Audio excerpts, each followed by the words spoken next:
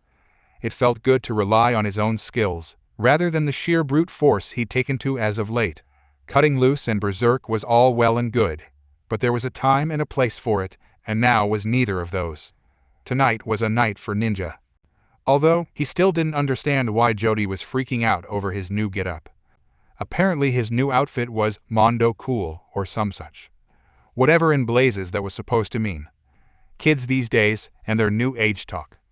Made a man feel old, it did. I think it's cute. Kaguya sighed from the depths of his soul. Clearly, she pines for you. I'm going to pretend I didn't hear that. Whatever you said, Loverboy. A flicker of movement beneath his feet reminded why they were being so secretive in the first place. Tugging up his mask to hide his visage, he flared chakra to his boots and dipped deeper into the shadows. There was something to be said for chakra.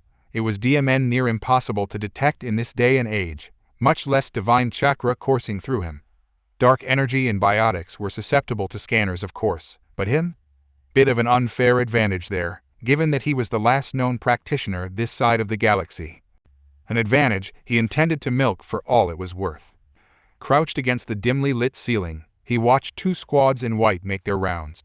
Marching with military precision, each took a circuitous route, avoiding the BLD pack and their Vorcha on the upper levels. High-end weapons, cutting-edge armor. Even from his awkward vantage point, his keen eyes recognized the symbol etched into their fatigues. Cerberus. Well, this was a new wrinkle. Jack was certainly going to have some explaining to do when everything was said and done. She'd neglected to mention someone had gotten it up and running again. Rather recently, by the looks of that. On the outside, they hadn't even made a significant effort to repair the facility. They'd only peeled away the worst of the plant growth, set up some minor fortifications, and stationed guards, as if they were deliberately choosing instead to rely on sheer numbers, rather than anything in the way of defense. This was exactly the kind of shoddy work that left openings which could be exploited. Infiltration had been easy, almost too easy, which was precisely why he'd held his team back until now. Either this cell was woefully inept, or they wanted to be attacked, and thereby draw the noose around them.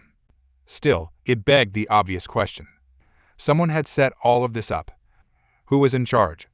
Who would possibly go to such lengths, yet clearly leave their work unfinished? A low hiss below informed him of a stray Vorcha who'd ventured too close, its heightened senses sensing something amiss in the dank air.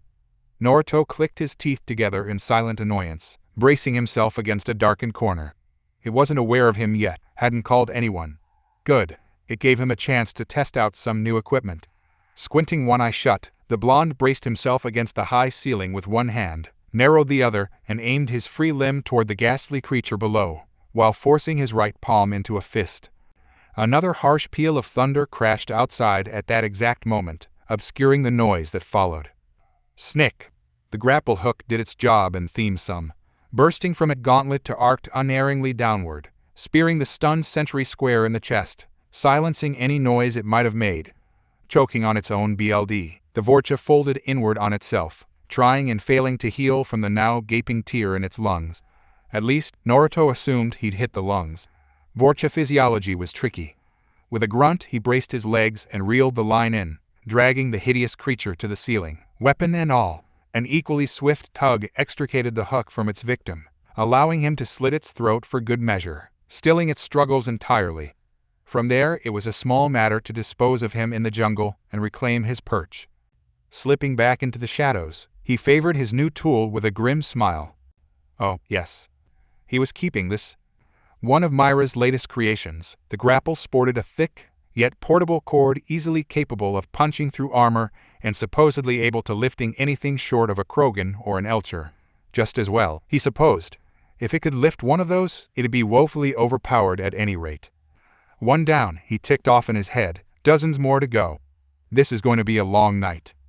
Pathetic scavengers like the BLD pack weren't anything out of the ordinary and easy to dispatch, but hardened Cerberus soldiers, working with aliens for that matter, that was new and dangerous. In his experience, it was better to avoid a needless fight with one's enemies, rather than simply kick in the door. Of course, they weren't going to be amiable about it and force his hand. Well, it limited his options severely, especially if this was Cerberus. Naruto liked neither and resolved himself to wipe both out to the last man. Best to be certain. Let it never be said that he wasn't thorough. All right, then. He touched 2 fingers to his ears and murmured into the calm, more to those waiting on the other end than himself. Status check, people. Liara, Myra, how's it looking up there? Girls? Any sign of that big cruiser we spotted earlier? I want to know if that DMN thing rabbited or not. A heartbeat passed before the broker received his summons on the Prometheus. Confirmed. Liara declared after a moment's silence. It appears to have hit the relay and jumped to hyperspace? The blonde inquired playfully. Pardon. Never mind, just an old joke. That's it. I'm never letting you watching my Star Wars vids again. Myra groused. You're worse than Jody. Hey, came the immediate retort. I tried to make a lightsaber once. Not my fault it blew up. The beginnings of a smile plucked at Naruto's whiskered cheeks. Well, Padawan, that's because you weren't using the... Finish that, and your ramen stash burns. Fine. Party pooper. Clicking the hood's mic, he coughed once, changing the frequency. All right, seriously. Alpha Team, you guys there? Present. Thane's gravelly voice answered immediately. Awaiting orders. Bravo Team? Here. The gentle tones of Samara's voice replied. Delta. Ready to roll, came Jody's lilting reply. Yeah, can I just say that is a bad idea? Sidnus groaned over the mic. There's no way we can possibly. Objection noted and denied. Bird Boy. Team Jackass. FCK's sake, I'm here. Jack growled over the comms not a heartbeat later, vibrating with anger. Why did we let you pick the nicknames again? Probably because you wanted to go with red and blue. Jody snarked.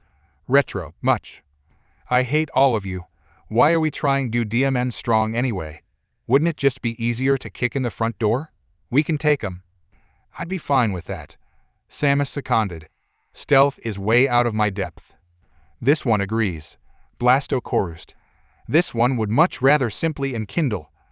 Rookies, the lot of Naruto grimaced inwardly. Was I ever that foolish? Cut the chatter, you two. Jack, you wanted my help? He cited, fighting to keep the edge from his words. Then we're doing this my way. We don't have the numbers to take on Cerberus and the BLD pack without casualties, so stealth it is, for now. Then we blow sit-up. Yes, Thruck. The Jinchuriki restrained a smile at the Batarian's cavalier attitude. Lots of SHT will be blown up. Can't you just use those Fergan clones of yours or something? Jack muttered. Of course I could if I wanted to bugger everything up. You can be a serious DCK sometimes. Love you too. Wah. Leaving her with that remark, he reached back for his weapon, freeing his rifle from its holster and sighting down its scope. Within moments, an unlucky mark wandered into his sights. A Cerberus guardian, easily made identifiable by the bulky shield he carried. Well, that was problematic. He wouldn't be able to grapple him with that barricade in the way, and he couldn't risk unloading on the trooper without giving away his position. If he had been alone, it would have been problematic, forcing him to consider a different venue of assault. Thankfully, he was anything but... guys? Never taking the scope from his eye, he silently whispered into his comm. Got a straggler here. Think someone could. On it. Samus sighed. A pulsating cord of blue light arced out from the darkness cannon and snared the helpless guardian by the neck, drawing a strangled grunt from the man. Now, Naruto couldn't see his face behind that ugly black helmet he wore, but he liked to think the soldier's eyes widened as the bounty hunter dragged him outside into the storm.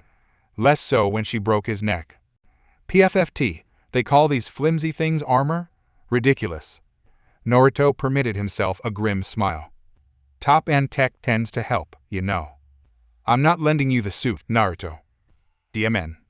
What would you even do with it? Jack snorted, a rare note of amusement creeping into her voice.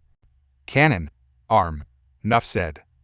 To be fair, Myra chimed in, you could get a lot of uses out of that thing. And they say I have a dirty mind. Naruto whistled softly. What? No, not like that. Samus, back me up here. Yeah, not going anywhere near that. Too late, you said it. Oh, Keela. For all the banter, it felt good to be a part of a team again.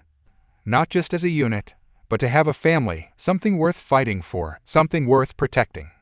It almost reminded him of the old days. To have friends, to trust his life to... And now they all might perish. He had considered simply using shadow clones to avoid this very scenario. The only problem was their durability. A few shots from a high-powered rifle would make mincemeat of them. And then where would they be? A small army was useless if they just evaporated in a few shots. So, no, they wouldn't be much use as infantry. But to infiltrate and destroy the enemy from within, to spring a trap, they could manage that task just fine. Just admit it, Kaguya chuckled quietly. You got that idea from me. Remember your first plan? Hey, Naruto conceded as he changed position. It was a good plan. Just a little explosive. A bemused note trilled. You wanted to charge in, guns blazing. Fine, fine. I bow before your wisdom, oh great goddess. You were right. Well, flattery will get you everywhere. Learned that one on my own. He counted 3 more squads near the perimeter before he decided to make his move. There were more of them than he'd expected, and tactics could only do so much. At this point, they just have to hope for the best. Jack had asked him to take her to Pragia, and so he had.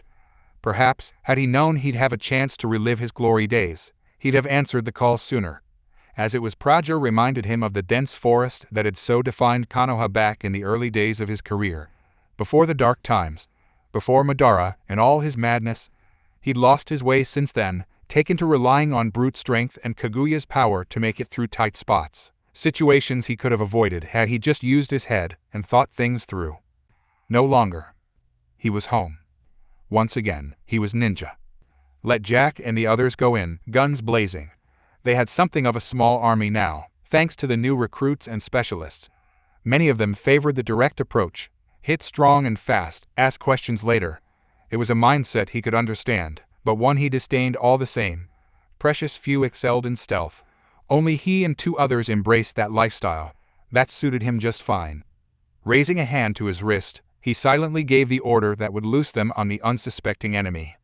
Exhaling softly, he uttered the words that would start a war. All right, go.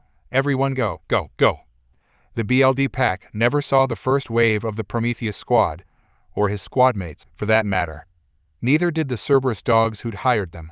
The blonde didn't let them. He dropped from the ceiling, silent as a shadow. His first victim was an errant Vorcha secluded from the others on sentry duty.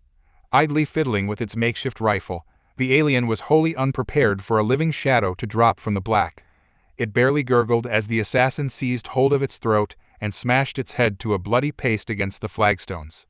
Even as he fell, a clone descended to take his place in a perfect henge. Snatching up its weapon, it seamlessly took the creature's place and resumed its rounds. The second to fall was a Cerberus tech, having detected the dull crunch of bone against metal. His curiosity proved his undoing, for he made the mistake of noticing the red smear left behind. It was his last. A green blur flickered against his peripherals, and he spun, gun in hand. No sooner had done so than a trio of silenced shots slammed into his spine from behind, causing him to convulse and crumple to the floor in a twitching mass of arms and legs. His final sight was that of a staff descending on his head. Then he saw nothing ever again. He, too, was replaced by another clone. The 5th victim, a great brute of a Krogan, proved slightly more problematic to kill than his comrades. Kurek, who by all accounts and incessant bragging, seemed to be the leader of this unruly little band. Not only was he already made wary of the sudden absence of his allies, but he appeared to have realized something was amiss. Naruto caught Jacen's eye from the shadows and gestured sharply with his right hand, fingers tightened in a wedge. The faceless man caught the gesture and returned it, whistling softly. Sure enough, the Krogan paused, turned his head towards the noise, leaving his back open. The Black Widow bucked violently in Naruto's hands, tearing a gaping hole through the Krogan's thigh. Then Naruto dropped one last time. Daggers first. Kirik howled. Naruto roared back. Thane came in high. Jacen, low. To his credit, the Kirik actually managed to endure the first barrage. Staggering as the first shot slammed into his knees, he nevertheless managed to keep his footing and bat the faceless man aside, hurling Jacen into Thane with enough force to send both men sprawling. To his infinite disbelief, they retreated as swiftly as they'd come. Even the annoying man stabbing at his shoulders vaulted away, leaving him to wonder what on earth had just happened. He never once paused to ponder why it had been that easy. Is that all? Cowards, stand and fight. Distracted as he was by the assassins, he never even saw Thruk coming until it was far too late. He wasn't even entirely aware of the Batarian until his arc projector roared to life. With that, the sharp crackle of lightning filled the narrow corridor. Kirik opened his mouth to roar in defiance, to spit at his attacker, but all that emerged was a keening howl. His every muscle clamped down as one and his body buckled, dropping nervelessly to the floor, gun clattering out of reach. All his strength, all his might, gone in an instant. Spasming limbs clamored for purchase and found none, scrabbling uselessly against the polished floor in the Batarian's direction as he went down. Suddenly he found it was all he could do just to raise his gaze and glower at the man who would be his executioner. Funny what several thousand volts did to your innards. You four-eyed BSTRD. Your sit-hot insult, you know that? Came the rumbling reply. Try something else. FCKU. Heh. The berserker chuckled. Now that's more like it. Another vicious jolt put the Krogan down for good. Hey, where's the boss? A roar answered. Keep going. Bounding past his allies, fresh from his own skirmish, Naruto caught a pair of retreating Cerberus troopers by their throats and spun them right round, splitting their skull upon the ground like overripe GS. Flowing from these to the next, the bloodied ninja used the excess momentum of his abrupt landing to launch himself across the hall, an arrow from a bow, palming a knife to planting it firmly between the eyes of a centurion, whilst kicking the legs out from under a fourth, driving a data spike through the knee of a fifth, cross-cut a canyon through his sixth chest, and flinging his ruined corpse back to crush a seventh. Red eyes snapped up, glaring past them. Pausing just long enough to take stock of his surroundings, he snatched up a fallen rifle and flung it between the closing doors, preventing them from sealing themselves shut. Diving through the gap, he vanished in a blink, the doors crashing shut behind him not a heartbeat later. Remind me to stay on his good side. Thruk muttered. Thane grimaced. There is wisdom in that. Jacen merely sighed. A man agrees. Leaving his allies behind and trust them to handle the task at hand, Naruto did what he did best. For the first time in age, he killed without remorse. Sometimes he was quiet about it. Oftentimes he was not. By now the sounds of suppressed fire were ringing out through the complex en masse as each team hit their objective, pushing towards the center. Klaxons began to wail in the distance, a sure sign that someone had somehow managed to trigger an alarm before perishing. Already, he could hear the bootfalls of a small army bearing down on them. So much for perfect stealth tonight. He'd hoped to have things go off without a hitch, but it seemed that was not to be. Not that it mattered anymore. If resistance became too much, they had orders to retreat into the jungle and wait for pickup. Their mission was to plant the bomb and blow the place to hell. The warhead ought to take care of the troops and their fierce resistance. As he drifted through the complex, he caught glimpses of his comrades in the distance. To the untrained eye, Samus seemed to emerge from the storm itself, diving through one of the many shattered windows to collide with the unprepared soldier and drive him to the floor. As he looked on, she wrested the cumbersome shield away, slammed it down on his face and inexplicably sprang away, leaving the baffled soldier to wonder what had just happened.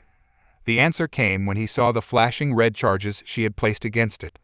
Multiple charges, yellow and pulsing, now orange, now red. In hindsight, he probably shouldn't have held onto that shield. Mistake.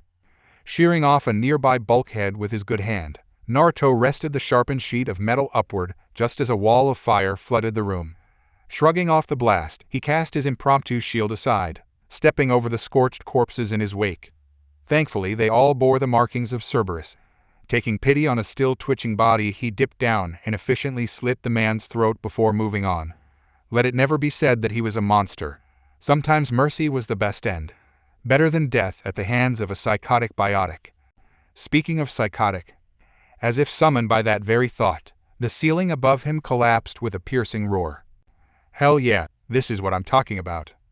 Jack came tumbling down through the hole, a heartbeat later forcing him to narrowly dodge aside, lest he be crushed by the massive machine that came tumbling down with her. It took Naruto all of an instant to recognize the telltale shape of the Atlas mech, even battered and dented as it was. As he looked on, the hulking mech stiffly lumbered upright around the corner, and Subject Zero lunged up to meet it laughing, barehanded. Not a long fight, that... Hey, you, all right, there. Are you kidding? She laughed. I feel great. Naruto nearly winced as Jack's fist thudded into the wall, denting the steel. A violent violet mass effect field sheathed her body from head to toe, little white-blue flames burning in her eyes. This close, he could feel the heat radiating from her body, wild and untamed, lurking just under the surface. She was enjoying herself, he realized. Cutting loose on Cerberus troops was more than entertaining, it was cathartic for her. Here, in this dark place where she'd nearly been tortured to death countless times, she had been powerless to fight back. Now, suddenly, she had the power to lash out, but was becoming downright unstable.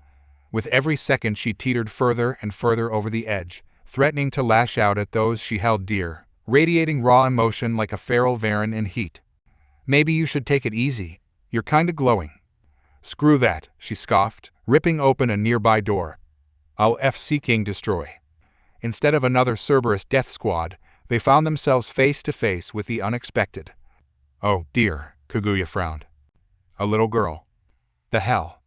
Skinny to the point of nearly being starved, she skittered away from him with a yelp, covering her face as best she could. Even then her arms flailed wildly, as though she were afraid he might strike her. He could see why. Clad in rags and barefoot, her feeble arms wreathed in paling bruises, dark eyes regarding them with wary disbelief. Jack dared a half-step into the room, and the child immediately shrank back with a tiny squeak, covering her shaved head as though she expected to be beaten for her transgressions at any moment. It was only then that both blonde and biotic saw the shackles around her wrists. Who are you? She stammered out. You're not allowed to be here. Naruto opened his mouth to reply, and snapped it shut. Wait a minute. She looked familiar, almost eerily so. Almost like a younger version of Jack. Jack, he began slowly, is there something you want to tell me? The tattooed convict spun to face him with such force that she physically warped the floor. What the actual FCK? I'm not the only one seeing this. Craning his head, the whiskered warrior risked a glance at the fearful girl cowering before them in abject terror, heedless of the firefight raging outside. She looks like you, Jack. Very much like you. Too much. Want to fill me in, or is this news to you? Because you're not gonna like the conclusion I'm drawing. Her face went white. Like hell she does, Blondie. She has no idea what I've been through. Yeah, might want to take that back. Do you not see the bruises and injection marks? Jack flinched. The FCK are you on about? I'm just saying, we know since Jody that it's possible to clo. Jack's hand slapped over his mouth before he could finish, silencing him. Not another word, she growled. Not one DMN word. So you just want to leave her, then? Why no, I didn't say that. Then hurry up and cut her loose. Naruto shot back, scowling. Regardless of who she is, we can't leave her here, especially if she's a withering glower silenced him. You just FCK you. Seriously. Sparing a glance back at the awkward situation, the blonde exhaled heavily and raised an armored wrist to his face. All teams, this is Naruto, reporting in. He coughed once aside, quietly. We may have a problem. No more Star Wars for you, young lady. Why the hell not? It's not like I'm hurting anyone. You used your biotics to pull a Darth Vader. Need I say more? Need I remind you that Soldier was a member of Cerberus, and thus, fair game? Fine. But I'm drawing the line at, I am the Senate. Do you hear me? None of that. None. Oh, come on. It's not I'm going to go for a walk or anything. What's the worst that could happen? Really? Really? Really? I swear to God, if you actually pull that, you're going to get 7 right across the butt. Who says I can't? You're not my dad. And be glad that I'm not.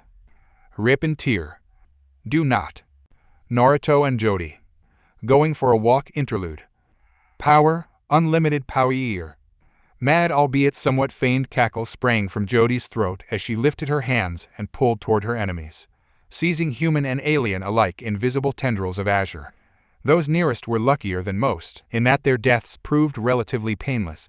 The closest Cerberus sentinel found himself caught by the sudden pull without warning, ripped from the floor with such force that his body physically evaporated upon contact with the wall, rendered little more than a scarlet smear against the sundered steel. Oh. She all but felt Liara's startled blink through the comms.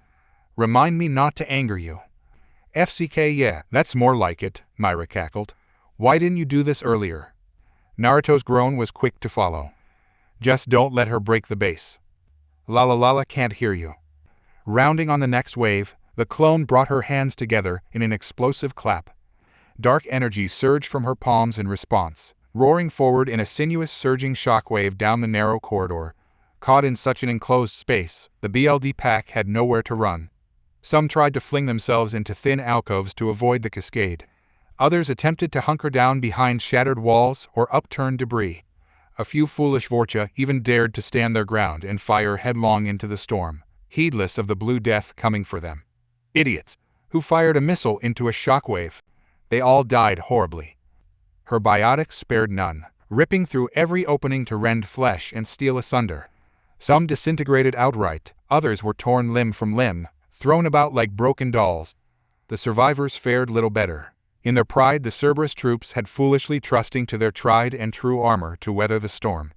It didn't save them from the reeve that followed. This was glory. A strength she'd never known.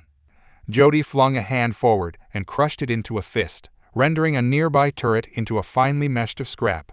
A thought set it shrieking forward with all the speed of a meteor, dashing it against any unlucky enough to find themselves in its path. Clattering past into the atrium beyond, the metal struck an unmanned Atlas mech and detonated explosively, sending the hulking machine toppling down on an unfortunate pilot who'd been about to board. It felt good to cut loose. Freeing. Even now she could feel her biotic amp burning pleasantly in the back of her neck. A slow rising burn that spurred her onward in spite of her comrades' concerns. It wasn't the fabled lightning she wanted to emulate, but it would do in its stead. And if it terrified the enemy, then who was she to question it? That was her purpose in this op, after all. Shock and awe. Terrify the enemy so badly that they wouldn't even think to fight back. A thought ripped a bulkhead free and cast it at them. See me, boys, I'm not done with. Thunk. A harsh crack ripped through her shields and crashed against the visor of her helmet, momentarily obscuring her vision. Even as she dispatched the shooter, a second shot smashed against the back of her head to send her stumbling forward in spite of her barrier. Her loyal shield endured the hit, but the casing did not. With a pitiful groan, a portion of the hardened material cracked and split away from her face, exposing the girl's pale visage to the flickering light of the facility. Admittedly a crude piece of technology, and one acquired at the last minute, it was something of a miracle it had lasted this long at all. Nevertheless, I liked that helmet. An errant centurion gurgled in surprise as he beheld her face. Holy SHT, it's Shepard. It was the worst thing he could have said. A muscle jumped in her jaw, eyes blazing blue. Exasperated, the redhead reached around and crushed his throat to red splinters. Jody wanted to shout at them. She wanted to scream. She wasn't Shepard. Not her. Not ever. It wasn't her fault she'd been born this way. Manufactured. Created. In that moment her anger became all too real, the brief glee she'd experienced withering in a drought of all-encompassing fury. No. Wait. Belatedly she realized she could use this, turn it against the enemy. After all, it was common knowledge that the commander was running with Cerberus these days. Of course they'd be startled to see her here. Moreover, it gave her a chance to vent. To unleash all the fury that had been building in her chest from the moment they'd set foot here. Casting the broken corpse aside, she towards upon the remaining troops. They all flinched. Her smile shone like the sun, but her eyes burned with unholy fury. "I find your lack of faith disturbing," she purred sweetly. Humming softly, Jody did what she did best. She went for a walk.